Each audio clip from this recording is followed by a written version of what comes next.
Quacker the Packer here says it looks like OBJ picked the wrong team.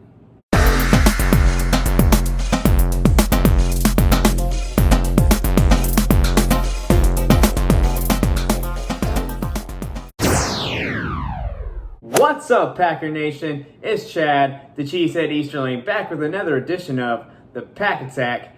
And boy, is it good to be a Packer fan right now. We just are coming off a win against the Seattle Seahawks, sitting at 8-2, and it couldn't be any better. I mean, I guess it could be a little better when it comes to our offense. Our offense was not playing up to par against the Seattle Seahawks. Thank God that we had A.J. Dillon in there making those runs for us, or else Aaron Rodgers probably wouldn't have got anything going.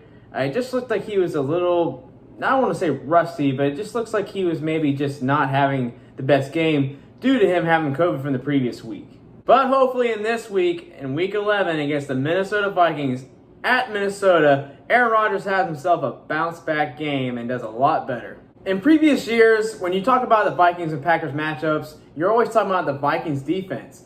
But this year, the Packers defense is just setting all new time high. I mean, I can't even remember the last time the Packers had a good defense. If I had to think back about it, it'd probably be back when we went into our Super Bowl run in 2010. But even then, it wasn't until we actually got to the playoffs that our defense started getting hot. It's honestly just a turnaround from last year where our offense was firing on all cylinders, and this year it's the other way around with our defense playing championship football. And the craziest thing is about it, our defense is really hurt. We have people stepping up, doing their jobs, playing championship football that have never even played before. And I got to give all the credit in the world to Joe Barry because, man, I got to be honest, I had my doubts about him, especially in that Week 1 game, which I was at. I watched us get bombed. But what Joe Barry has done with this defense and the people that he has to utilize to play defense for us, I have to give him all the credit. Like I said, it's just insane how well we're playing. And it all starts with Devontae Campbell right there in the middle as our linebacker. That's not to say that even though we have this great elite defense right now, that Aaron Rodgers doesn't need to pick up his play, because he honestly does. He's not playing at the MVP level that he did last year, and it's showing. But hopefully the second half of the season he can finally pick it up and do better, and that's going to start with this week. And in that game against Seattle last week, we did lose Aaron Jones. He is going to be out at least 1 to 2 weeks. So we're going to have to depend on A.J. Dillon being the starter. And honestly, I'm not too scared. In quad, we trust.